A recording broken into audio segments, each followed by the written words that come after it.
Hello again, as usual, my name is Catherine Bogle, and you are watching Game of Thrones Mondays. So last night we saw episode 5, Kissed by Fire, which is obviously some sort of reference to the Lord of Light and their cult things. We get a lot of that stuff shoved at us in this episode. Which is, of course, what we start off with. We start off with this kind of Lord of Light bullshit between Taurus and Beric and blah blah blah. So the Hound is given a sword, and then Beric gets one, and then it lights on fire, and it's all very dramatic, and then they just launch into this battle sequence where the whole time you're like, I don't know who everyone else is rooting for, but honestly, I was definitely rooting for the Hound, because I do like the Hound. Beric, you seem like a nice guy and all, but I want the Hound to live!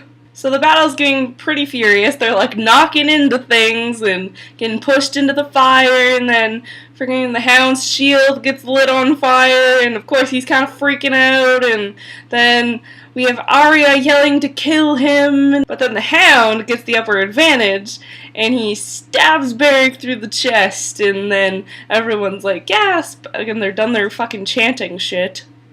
And then, of course, Taurus, jumps to Beric and is like, oh my god, no, and starts saying this something, and then all of a sudden Beric is alive again, and he's all resurrected, and later we find out he's been resurrected 6 times now.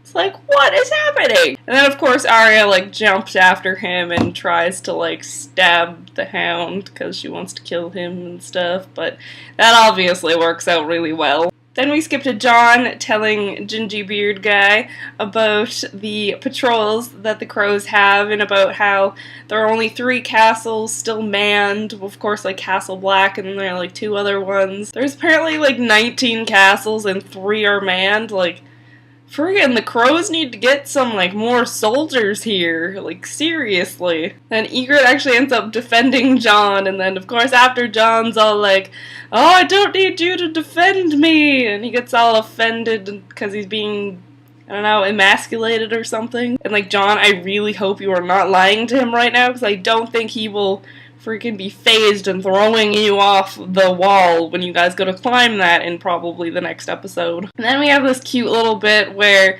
Ygritte jacks Jon's sword and they runs off into, I don't know, runs off into the barren lands and then gets in this cave and Jon's just running after her Ygritte, would you fucking stop? And then suddenly they're in the cave and Ygritte stopped and she's starting to disrobe and you're just like, whoa, whoa, whoa. I knew Sexy Tom was gonna be in this episode. So suddenly Ygritte's naked, and friggin' Ygritte, you're really hot. You're pretty and stuff. I didn't know you were friggin' hot. I guess that goes to show how much friggin' furs you guys are wearing. So they're actually kind of the cutest thing ever, and I seriously ship them right now. They're adorable. And I actually really like Ygritte because she's the strong female type, and that's my favorite type, of course. And then they go and jump in the water for a bath, and because it's been forever, obviously, since either of them have probably had a bath, and then it's so cute because Ygritte's oh, I just want to stay here forever in the cave with you, and it's just adorable because she loves him, and I just love this couple.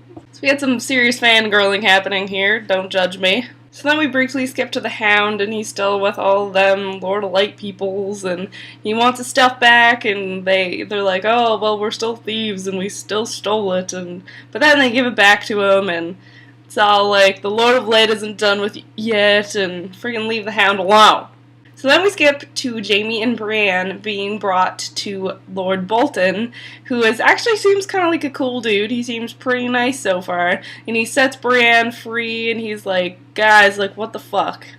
Why have you been treating them this way? And clearly he's not pleased with Locke, but at least they set Brienne free, and he's sorry, my lady, and stuff. And it's just yes, justice, go away, Locke. I don't like you and your band of douchery. So then, of course, Jaime's asking about the capital and stuff because he has no freaking idea what's been going on. And so Lord Bolton tells him a bit about what's been going on with the fight and stuff, and Jaime's kind of what?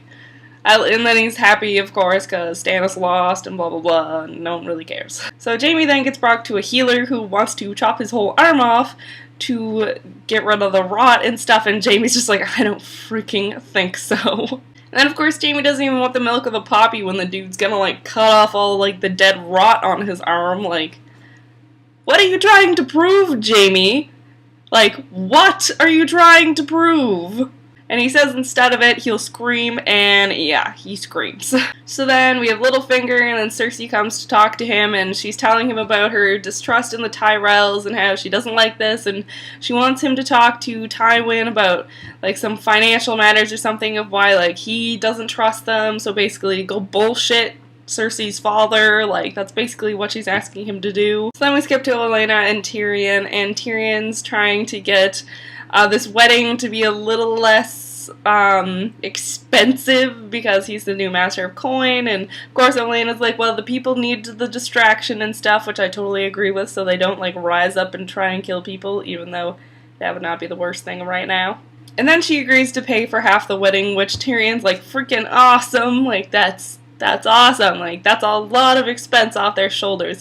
How rich are the Tyrells? Seriously. Then we skip to Gendry and Arya, still with the Brotherhood there. And then, of course, Gendry wants to smith for the Brotherhood, and Arya is not pleased. Not one bit. Then Gendry has this, like, emotional moment about he wants to stop serving people and being, like, feeling like he's on the brink of death his whole life, and he wants a family, and he feels like the Brotherhood is a family. And Arya's like, but I can be your family. And then Gendry's like, well, you couldn't be my family because you'd be my lady. And then it's just like, no, I want them to be together. So then we have a sudden rush of movement here. We have the Sir Karstark, whatever, is like, runs into the freaking dungeon area and kills the two Lannister boys, and it's just like, why the fuck did you think that's a good idea? First of all, they could have been bargaining chips, and you just killed them, and not to mention they're little children, they're like 8. Frig off! And of course Robb isn't freaking pleased, and I wouldn't be either, and I would want to kill him too. Then there's apparently 5 of them who were in on this, and they get all brought into this room with Robb and his wife and Catelyn, and then the dude has the freaking balls to try and blame it on Catelyn and shit for letting Jaime go, and it's like, it's not freaking Catelyn's fault. Like, you willfully murdered those 2 children. I know you're upset because your children died, but why do you feel that pain? Why would you want to take that away from another parent? Logic missing. So he's being right the ass, and he calls Robb, like, the king who lost the North, and it's like, fuck you, guy. Fuck you. So then basically he says to hang the other 4, and there's a guy screaming about how he was just didn't do anything and stuff, but he hangs them anyway because he was still there and it's still kind of his fault. So they hang all of them, and then they're out in the rain, and they just cut off Rickard's head because he fucking deserves it. So then we go back to Arya, and she's listing the people she wants dead basically again, and then Taurus is kind of telling her that tomorrow they're going to take her back to Riverrun, and I feel like that's not going to ever happen. Maybe. I don't know. It might. But, like, because if it did, I don't know. I just don't think that's going to actually end up happening. I feel like something else will happen in between, because it will be too easy to just go and give Arya back to Catelyn and Robb. Like, I feel like that's way too easy.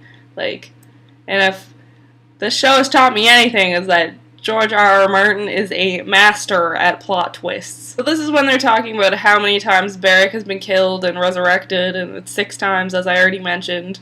And I'm starting to realize at least these guys aren't freaking as creepy as Melisandre, and I just hate Melisandre, so at least these Lord of Light worshippers are a little, like, less creepy. Then Arya basically asks if they could bring her father back, and it's sad and very sad. Then we have this random woman praying to the Lord of Light, and to be honest, I actually thought it was Melisandre for, like, the first few seconds. And then Stannis walks in, and we find out that this woman is his wife. And then she basically said she's been waiting for this, and Stannis comes in, and he's like, oh, I broke a sacred vow, and I'm so sorry, and stuff, and she's like, dude, I already know, Melisandre told me everything, and it was under the Lord of Light, and it can't be a sin, and it's like, this is some freaking bullshit. Like, this is just ridiculous. Then we see, like, these babies in, like, these tubes or something. He's like, what is wrong with these people? This is so weird. And then he says he wants to see his daughter, and then he does, and I think her name was Shireen. Let me know in the comments below, because I don't freaking know. And she has this big scar on one side of her face or something, and I'd like to know, well, how she got that. I don't think they really mentioned that. And of course she asks about why Sir Davos hasn't visited her, because apparently they were like friends and oh, that's so cute. And then he says that he's like a traitor and stuff, and he's in the dungeons, and she's like, but he's so awesome. And I agree, I like Sir Davos.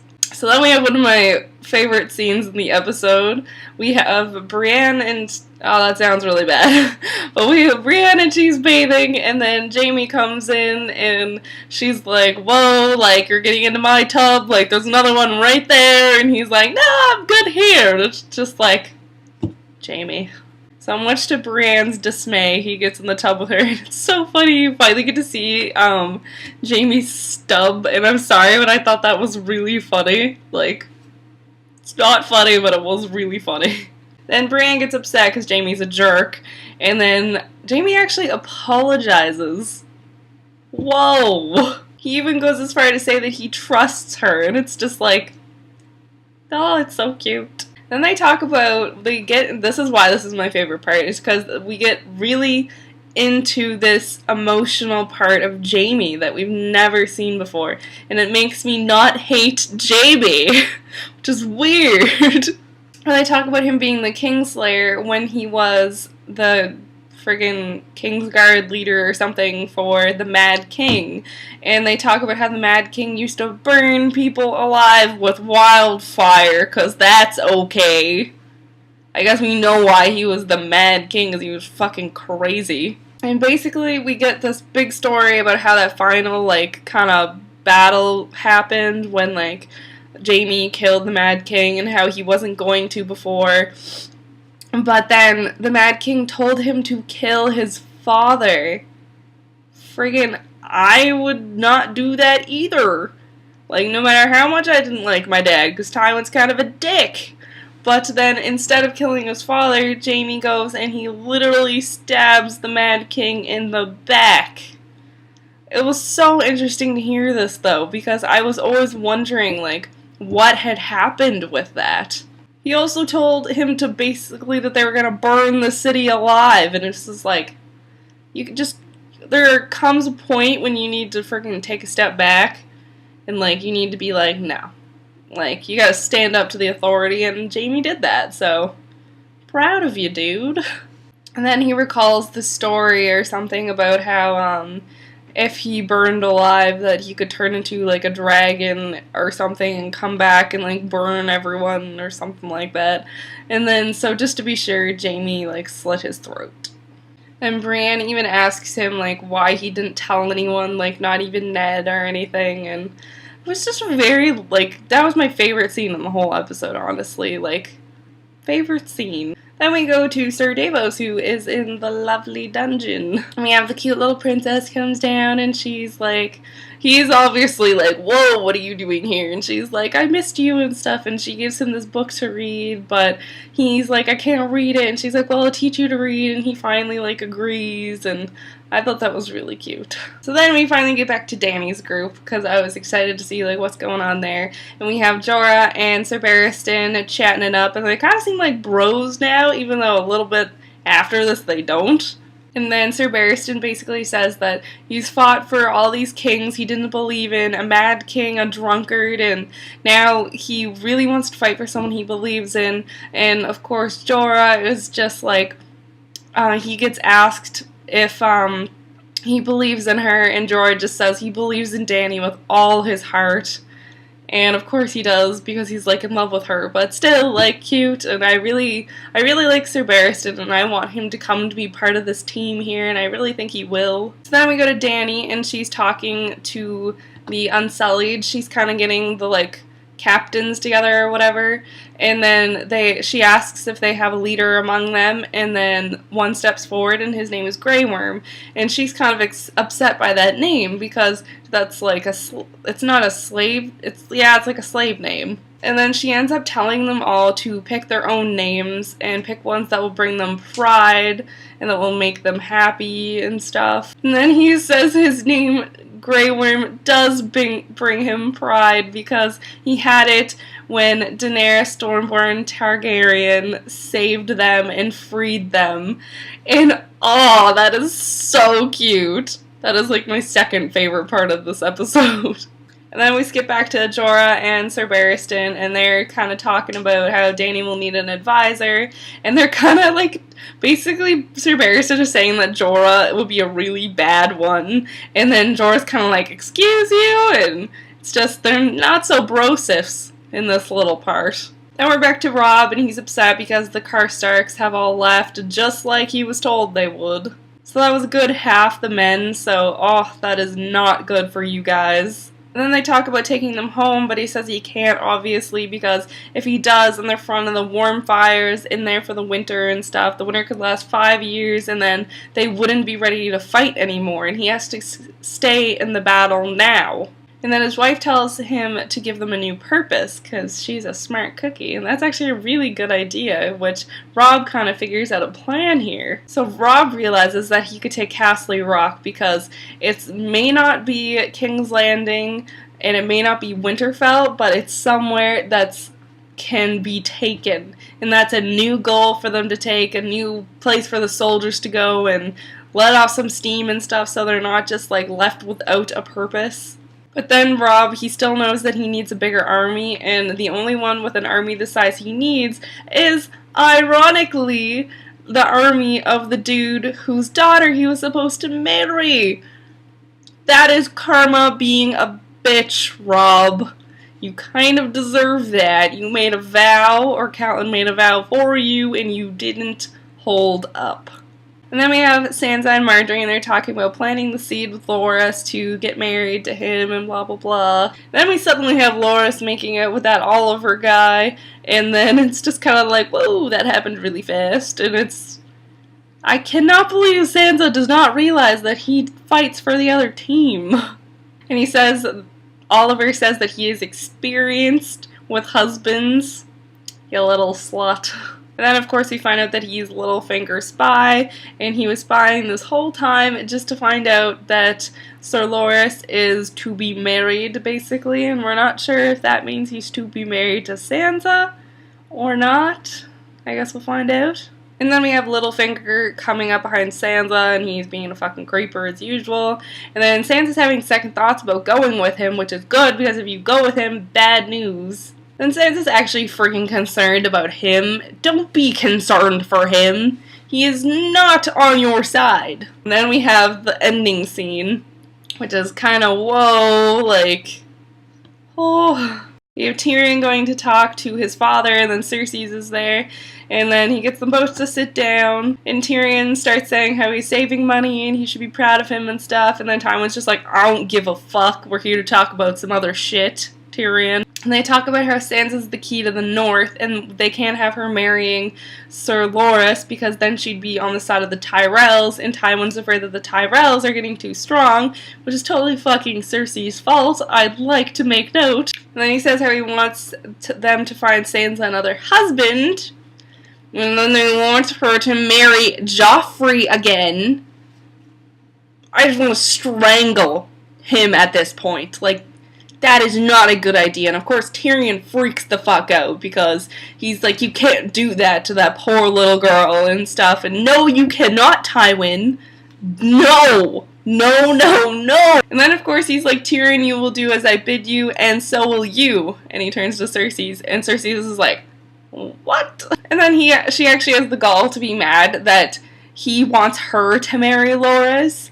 Yeah, like, that's such a bad thing, like, Loras is hot and he's nice. He may be gay, but at least he's not a douchebag like your other husband was. And he says something about wanting Tyrion to remarry too, and just friggin' shenanigans. So that was a good episode. Not a lot really happened, like, action-y wise, but, like, we had a lot of really good plot development and character development scenes. Like, I loved the scene with Jaime and Brienne, and I liked the scene between Dany and Grey Worm. And I did actually like the last scene, even though it's fucking bullshit and I hate Tywin. I'd also like to make note something I noticed. There's a lot of ass in this episode. First we have Jaime and Bran, and then we have Ygritte and Jon. Then of course we have Tywin being an ass. And then we briefly get to see what's happening on the next episode. We have Jon being afraid to climb the wall. We have Jaime and Bran having supper with Lord Bolton. We have Gingerbeard telling Jon that if he falls not to scream. And we have a couple other little things in there, but not really worth mentioning because we'll see them in the next episode. So that was a lovely episode. I really actually enjoyed it. Like, last episode had a really sweet ending, and this one I think had a sweet ending too, and it had like a good beginning, and it was just all around, it was a very nice episode. I really enjoyed it actually. And of course I cannot wait until next episode. I really can't, and this video is totally gonna be too long and I'm fucking screwed. But thank you for watching, love you guys, and I will see you on Wednesday. My name is Catherine Bogle, and you just watched my Game of Thrones Monday video. Oh my god, yes! I'm gonna now upload videos longer than 15 minutes! Yes! Just thought I'd mention that at the end of this video. Thanks for watching.